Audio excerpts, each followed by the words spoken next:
Welcome to Horrified Stories, where if it comes to life, don't forget to like, share, and subscribe for more spine-chilling tales. Let's start our today's story. The Abandoned Hospital, a day I'll never forget. The night was colder than usual for late autumn, and the full moon hung like a silent observer in the starless sky. It wasn't the first time my friends and I had gathered to exchange dares, but tonight felt different. There was an unspoken tension in the air, as if we all knew this would be more than just another thrill-seeking adventure. "All right, Max," Alex said, grinning as he shuffled a deck of cards with unnecessary flair. "Your turn to pick." I sighed, already regretting showing up. "Why don't we just watch a horror movie like normal people?" "Because this is way more fun," Mia chimed in, her eyes glinting with excitement. She leaned forward, brushing a strand of her auburn hair behind her ear. "And besides, don't tell me you're scared." "I'm not scared," I shot back, though my voice betrayed me. Alex placed the deck on the table. "Draw a card, and your dare will be revealed." I reached out hesitantly, my fingers trembling as they hovered over the cards. When I finally flipped one over, it was the Ace of Spades. Everyone's faces lit up in unison, but their excitement only deepened the knot in my stomach. "Oh, this is perfect," Alex said, his grin now devilish. "What?" I asked, wary. "You're going to the old St. Vincent's Hospital," he said, leaning back with a self-satisfied smirk. My heart dropped. St. Vincent's was the stuff of local legend, a decaying relic at the edge of town. Abandoned for decades, it was rumored to be haunted by the ghosts of patients who died under mysterious circumstances. Whispers of unethical experiments and eerie sightings kept everyone away. "No way," I said, shaking my head. "A dare's a dare," Mia countered. "Fine, but what do I have to do?" I asked reluctantly. "Spend 3 hours inside, alone," Alex said, his tone almost gleeful, "and bring back proof something from inside." I stood outside the hospital at 11:45 p.m., clutching a flashlight and my phone. My breath clouded in the frosty air as I stared at the hulking structure. Its windows were dark and shattered, the fog blanketed in creeping vines. The front doors, chained shut, seemed to warn me away. "This is stupid," I muttered to myself, but backing out wasn't an option. I circled to the side entrance, where the rusted door was ajar, creaking softly in the wind. As I stepped inside, the smell of mildew and rot hit me like a physical force. The narrow beam of my flashlight revealed peeling wallpaper, broken tiles, and graffiti scrawled across the walls. The silence was deafening, broken only by the occasional drip of water from unseen leaks. I kept telling myself that the rumors were just that rumors. There were no ghosts, no cursed spirits waiting in the shadows. But as I ventured deeper, I couldn't shake the feeling that I was being watched. Then I heard a faint shuffle, like footsteps echoing down the corridor. I frowned, my flashlight shaking in my hand. "Hello," I called, my voice cracking. No response. I swallowed hard and moved forward, telling myself it was just the wind. But as I turned a corner, I saw something that made my blood run cold. A wheelchair sitting in the middle of the hallway. It hadn't been there before. I approached it cautiously, my breath shallow. The air around me felt heavier, oppressive. Just as I reached out to touch the wheelchair, it moved, slowly, as if pushed by an invisible hand. It rolled down the hallway and disappeared into the darkness. Fighting the urge to run, I pressed on. I needed proof, something tangible to show Alex and Mia. My flashlight flickered, and I cursed under my breath, smacking it until the light steadied. I found myself in what appeared to be a nurse's station. The desk was covered in dust, and scattered papers lay crumpled on the floor. One file caught my attention as labeled "Read Patient 426 Experimental Trial." I picked it up, flipping through the pages. The details were vague, but the words unexplained reactions and terminate prematurely stood out. A photograph fell out from between the pages, showing a gaunt man strapped to a hospital bed, his eyes wide with terror. A sudden noise behind me made me whip around. The sound of something metallic scraping against the floor echoed down the hallway. I backed away, clutching the file to my chest. As I turned to leave, I saw a shadowy figure standing at the end of the corridor. It was tall and impossibly still, its shape distorted like a reflection in rippling water. "Who's there?" I whispered, my voice barely audible. The figure didn't move. I took a shaky step backward, and then another. The figure vanished, as if swallowed by the darkness. That's when I heard a voice, low and guttural, coming from nowhere and everywhere at once. "Leave, while you still can." I didn't need to be told twice. Heart pounding, I bolted down the hallway, retracing my steps to the side entrance. But when I reached the door, it was shut tight and the rusted lock had been replaced with a pristine padlock. The metallic walls of the ventilation shaft were cold and slick with condensation. My flashlight, now dimming, illuminated only a few feet ahead, but it was enough to see the path crawling with rust and cobwebs. Each movement I made echoed ominously, as if announcing my presence to everything in the hospital. Behind me, the guttural breathing grew louder. The creature hadn't given up, it was following me. I scrambled forward, my palms scraping against jagged metal. My mind raced, replaying the horrifying words from the journal report. "Do not wake them. Do not let them see you." Whatever they were, I had already made a grave mistake by coming here. After crawling for what felt like an eternity, I came to a fork in the shaft. The path ahead split into two directions, one veering left, the other descending steeply into darkness. The left tunnel carried a faint draft of air, suggesting it might lead to an exit. The downward path, however, radiated an unnatural chill, and I could hear a faint, rhythmic thumping from below. Instinct screamed at me to take the left path, but something about the thumping called to me morbid curiosity. I couldn't shake. I hesitated, gripping the edges of the shaft, before ultimately deciding to investigate. The downward tunnel was steep, and I slid more than crawled, my flashlight flickering dangerously with every jolt. The air grew colder, carrying a metallic tang that stung my nose. The thumping grew louder, a steady, unnatural rhythm, like the beating of a mechanical heart. At the bottom, the shaft opened into a cavernous space that didn't belong in any hospital. It was a circular chamber, its walls lined with pulsating pipes and strange, organic growths that glistened like wet flesh. In the center of the room was a massive tank filled with a viscous, green liquid. Suspended inside was something or someone. I crept closer, my heart hammering in my chest. The figure in the tank was humanoid but wrong, its limbs elongated and its face obscured by tubes. Its eyes snapped open, glowing an unnatural white. I stumbled back, nearly dropping my flashlight. The creature's gaze followed me, unblinking, and a voice filled the room, though its mouth didn't move. "You should not have come here." The voice was deep and resonant, reverberating in my skull. What are you?" I stammered, barely able to form words. "I was the first," it replied, "the beginning of their experiments, the one who survived."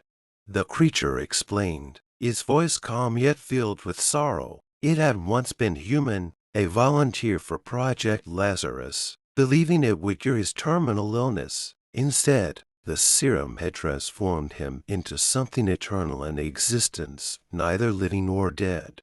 "They created others," it continued, "many others, but they were unstable, dangerous. They were sealed away, left to rot in this place. And now, you've woken them?"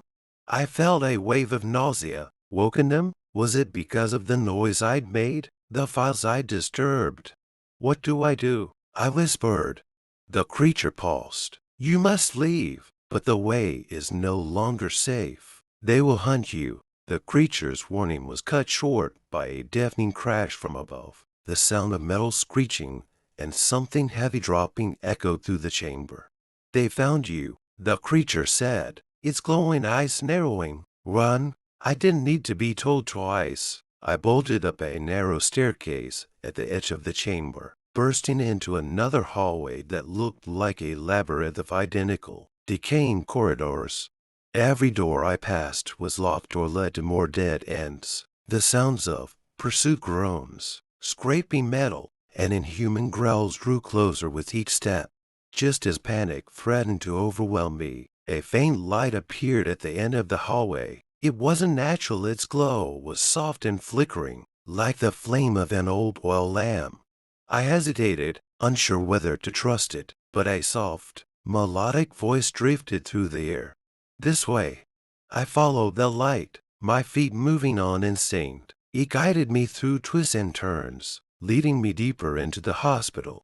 Eventually, the light stopped in front of a rusted elevator. Its doors were partially open, revealing a dim shaft leading upward. "This will take you to safety," the voice said, fading away. I climbed into the elevator, the scent of rust and decay filling my nostrils. The controls were long dead, but a rope dangled from above, allowing me to climb. As I ascended, the shaft shook violently, and a guttural roar echoed from below. The creatures were coming. My arms burned as I climbed faster, my flashlight clamped between my teeth. I could see the faint glow of another floor above, my escape within reach. But just as I neared the top, a hand twisted and clawed shot out from the darkness below, grabbing my ankle. I screamed, kicking frantically, and the creature's grip loosened. With one final burst of strength, I pulled myself onto the floor and collapsed, gasping for air. I was back in the hospital's upper levels, but this part looked different. The walls were cleaner, the lights flickering weakly. A nearby sign read "Restricted Archives." Something compelled me to enter. Inside, I found rows of pristine filing cabinets, untouched by the decay that plagued the rest of the building. One file sat on a desk in the center of the room. Its label read E.M. Final Statement. "To whoever finds this, you've uncovered the truth about Saint Vincent's, the experiments, the horrors. It all leads to one thing. You can't stop them. They are eternal, and they will spread beyond these walls. Your only hope is to escape and ensure no one ever comes here again." As I finished reading, the ground beneath me trembled. A low, guttural roar echoed through the hospital, louder and angrier than before. They were coming, and I wasn't sure if I would make it out alive. The roar echoed through the hospital, reverberating in my chest like the warning growl of a predator closing in on its prey. My instincts screamed for me to run, but my legs felt like lead as I clutched the file labeled E.M. Final Statement. The words in the document swirled in my mind. You can't stop them. Your only hope is to escape. But how? Every exit seemed blocked, every corridor a trap. In and out, the creatures then were awake, and they were hunting me. I darted into another corridor, my flashlight flickering sporadically. The oppressive silence was broken by faint whispers that seemed to emanate from the very walls. The voices overlapped, creating a chilling, dissonant symphony. "Turn back. Stay with us. You belong here now." My pulse pounded in my ears as I stumbled forward, desperately scanning for any sign of an exit. But the further I went, the more distorted the hospital became. The walls seemed to pulse, and the floor slumped unnaturally, as though the building itself was alive and angry. My frantic sprint led me back to the operating theater I had explored earlier. It was darker now, the surgical lights flickering weakly. In the center of the room, the journal I'd left behind Saturday open, its pages fluttering as though moved by an unseen hand. I hesitated, then grabbed it, flipping to a random page. The serum wasn't just meant to cheat death. It was designed to create a connection, a bridge between our world and something beyond. Dr. Harper spoke of a source, A heartbeat beneath the hospital that powers everything. I think he's lost his mind. But what if he's right? My stomach churned. A heartbeat beneath the hospital. Could that explain the rhythmic thumping I'd heard earlier? I didn't have time to ponder. A guttural growl erupted from the hallway behind me. The shadows twisted unnaturally, and I knew the creatures were closing in. Driven by both fear and a need for answers, I bolted toward the stairwell at the far end of the operating theater. The journal's mention of a heartbeat made my decision clear. He had to go down to the lowest levels of the hospital. The stairs spiraled into darkness, the air growing colder with every step. My flashlight struggled to cut through the gloom, revealing more of the grotesque organic growths that pulsed faintly on the walls. The thumping sound grew louder, reverberating through my entire body. It wasn't just a sound, it was a feeling, a rhythmic pulse that sensed with my racing heart.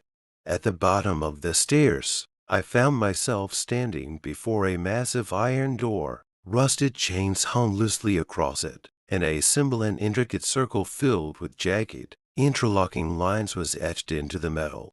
The journal's words echoed in my mind, a bridge between our world and something beyond. My hand shook as I reached out and pushed the door open. The chamber beyond was vast, its ceiling lost in darkness. In the center was a massive, pulsating structure, like a heart made of stone and flesh. It throbbed with an unnatural light, casting eerie shadows across the room. Surrounding it were rows of figures, patients, or what remained of them. Their bodies were twisted and deformed, their faces frowning in eternal agony. They stood motionless, their milky eyes fixed on the pulsing heart. As I approached the grotesque structure, a voice filled the chamber. It was deep, commanding, and inhuman. "You've come far, haven't you?"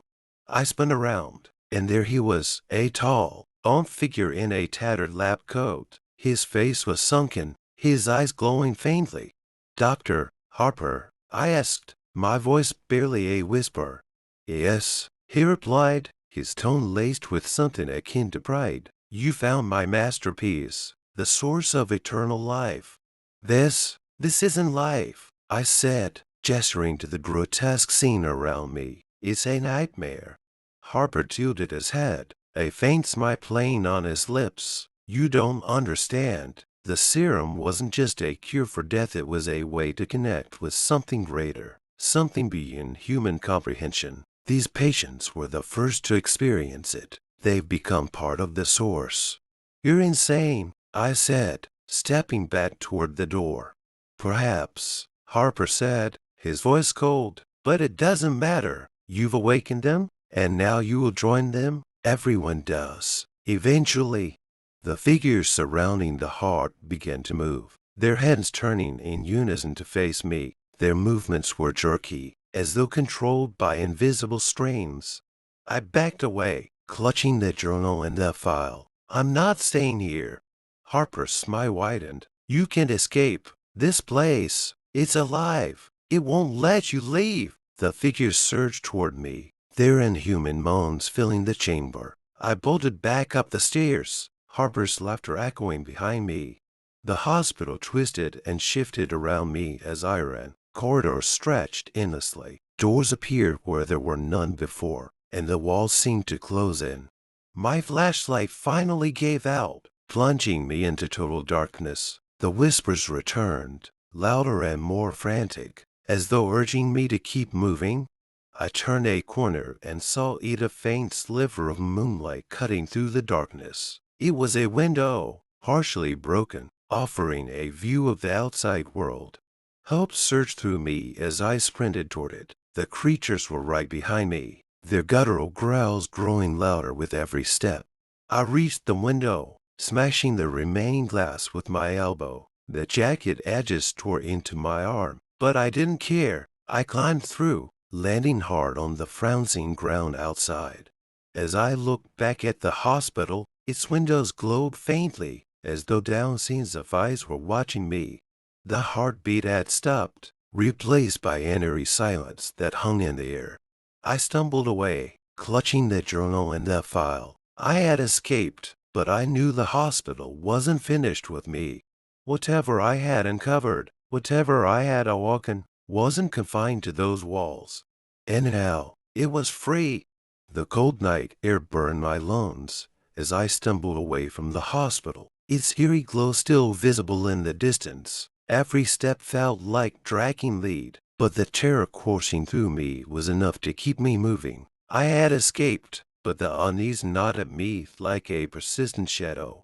St. Vincent's was no ordinary place. It wasn't just haunted, it was alive, and its darkness had been awakened. But what if it wasn't over? What if the hospital's reach extended far beyond its decaying walls? I made it home hours later, collapsing onto my couch in a daze. My bloody arm throbbed, and I hastily wrapped it in a towel before reaching for the journal and the file. I couldn't just leave this alone. If what I had seen was real, if the hospital was more than just an abandoned relic, and others needed to know. I flipped through the journal again, stopping at one of the last entries. They won't let me leave. Even when I'm outside, I feel them watching. The hospital isn't just a building, it's a beacon, a gateway, and it's spreading. I don't have much time left. If you find this, destroy it, destroy everything. The weight of those words hit me like a punch to the gut. Destroy it, but how do you destroy something that isn't entirely of this world? I pulled out my laptop and began researching. Articles about the hospital were scarce, mostly urban legends and conspiracy theories. But one stood out: a report of mysterious disappearances in the area dating back decades. Every story had one thing in common: St. Vincent's. Over the next few days, strange things began to happen. Lights in my apartment flickered at odd hours. I'd hear faint whispers when no one else was around. Objects moved ever so slightly from where I left them. The journal's warning haunted me. They won't let me leave. One night, I woke to find the journal open on my desk. Though I was sure I'd left it closed, a new message had appeared, written in shaky, jagged letters. It's late. I couldn't handle this alone. I reached out to a local paranormal investigator, Sarah, whose blog I'd come across during my research. She was skeptical at first, but the details I shared, especially the journal, piqued her interest. "Meet me at St. Vincent's tomorrow," she said. "If there's any truth to this, we need to document it." The thought of going back to the hospital sent a chill down my spine, but I agreed. The next night, Sarah and I stood outside the hospital, its silhouette looming against the cloudy sky. She was armed with a camera, a recorder, and a confident smile that didn't quite reach her eyes. "You ready?" she asked. "No," I admitted. We entered the building, and the oppressive atmosphere immediately enveloped us. The whispers returned, louder now, and Sarah's camera began to glitch. "This place is wrong," she muttered, her bravado slipping. We made our way back to the lower levels, where the heart of the hospital's darkness lay. But the path had changed. Corridors twisted and branched in impossible ways, and the walls seemed to pulse as though alive. At last, we reached the chamber with the pulsating heart. It was larger now, its glow brighter and more menacing. The deformed figures were still there, their eyes following our every move. Sarah frowned, her camera trembling in her hands. This isn't possible. "It's real," I said, my voice barely a whisper. Before we could act, the room shuddered violently. The heart's pulsations grew faster, and the figures began to stir. A deep, guttural roar filled the chamber as a familiar voice spoke. "You should not have returned." Dr. Harper appeared from the shadows, his twisted form more grotesque than before. "You've brought another offering. Good." Sarah screamed as the deformed figures lunged toward us. In the chaos, I remembered the journal's final warning: destroy it. I grabbed a metal rod from the debris and charged toward the heart. Harper's voice boomed in protest, and the figures tried to block my path. but I swung wildly, desperation driving me forward. "Max, what are you doing?" Sarah shouted. "Ending this." I plunged the rod into the heart. A deafening scream filled the chamber, and the glow from the heart turned blinding. The figures convulsed and collapsed, and Harper's form began to disintegrate. The entire hospital shook as cracks spread across the walls. "Run!" I shouted, grabbing Sarah's arm. We sprinted back through the twisting corridors as the building crumbled around us. The whispers turned to agonized screams, and the air grew heavy with the scent of burning flesh. Just as the hospital collapsed entirely, we burst through the front doors, diving onto the snow-covered ground. Behind us, St. Vincent's was gone. The building had imploded, leaving nothing but a smoldering crater. Days later, I sat in my apartment, staring at the journal. It was charred and unreadable now, but I couldn't bring myself to throw it away. Sarah published a detailed account of our experience, but many dismissed it as a hoax. Still, we knew the truth. The nightmares continued, and sometimes I catch glimpses of shadows moving in the corners of my vision, but for now, the hospital's darkness seemed contained. Yet, deep down, I couldn't shake the feeling that it wasn't over. The journal's final message echoed in my mind. They are eternal. If you like this story, don't forget to hit the like button, share and subscribe the channel. Help us grow. Thanks for watching.